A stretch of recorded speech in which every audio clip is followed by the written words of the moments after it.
Brandi Glanville contemplated suicide during desolate time. Former RHOBH star Brandi Glanville admitted that she contemplated suicide during a very desolate time in her life. She has been struggling legally, physically, and emotionally, which she has been very candid about. So what really set her over the edge? Keep reading for more details. Brandi Glanville contemplated suicide during desolate time. Being in the spotlight is not always easy, and for Brandi Glanville, all of her dirty laundry was front and center. She was open about her ex-husband's infidelity during her time on RHOBH, and what a struggle that was for many years. In January 2023, Brandi was a part of the RHUGT Morocco, but that ended horribly. She was accused of sexually assaulting co-star and RHUNJ alum Caroline Manzo. The stress of that, as well as the allegations, caused her to lose work and money. Furthermore, her health deteriorated, and now, she maintains that she has a parasite in her face. She has spent an incredible amount of money to try to fix whatever is wrong, plus she attempted to sue Bravo. However, that went south when her legal team dropped her. Now she is opening up about a very dark time in her life. Brandi spoke to Tori Spelling on the April 10th episode of her Miss Spling podcast. There, she details how she had contemplated suicide, but what was the catalyst?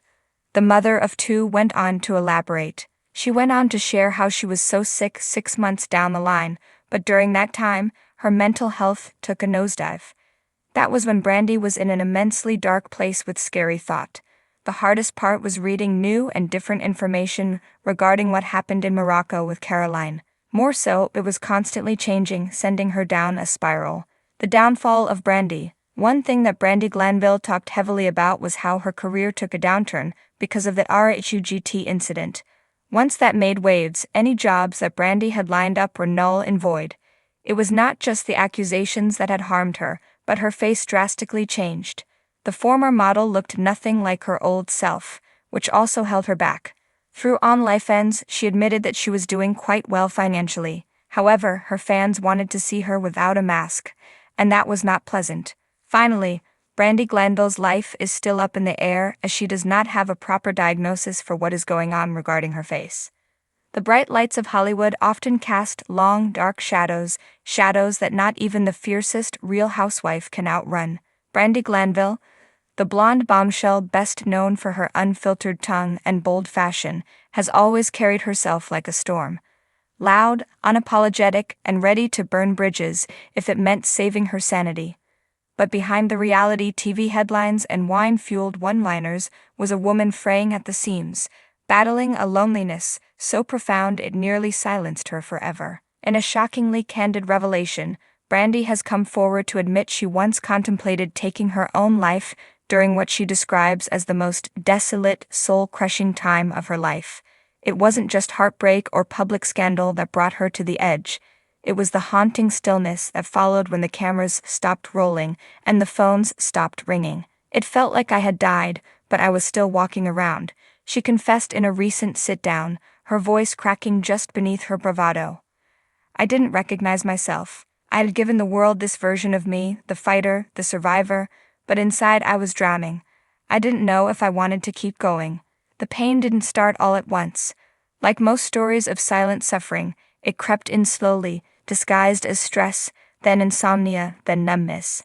The messy public divorce from actor Eddie Cibrian, the betrayal that played out across headlines, was only the beginning.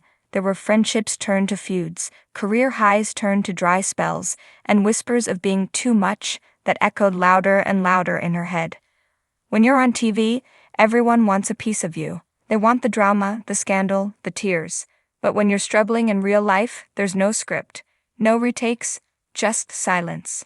After being phased out of the Real Housewives of Beverly Hills, Brandi said she felt ghosted by the industry. Doors she once strutted through with confidence now stayed firmly shut. Brands backed away. Callbacks never came. Even social media, once her digital playground, became a source of pain as trolls fed on her vulnerability. I remember sitting in my bathroom, staring at a bottle of pills, she recalled, eyes welling.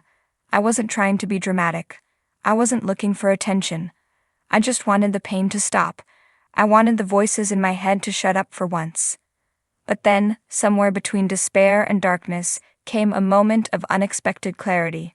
Her son's laugh echoed from the hallway. It was the smallest thing, a laugh, innocent, unaware, but to Brandi it sounded like an anchor driving her back to earth. "I couldn't do that to them," she said softly, referring to her two boys, Mason and Jake. "No matter how broken I felt, I couldn't let that be their story, their mother gone.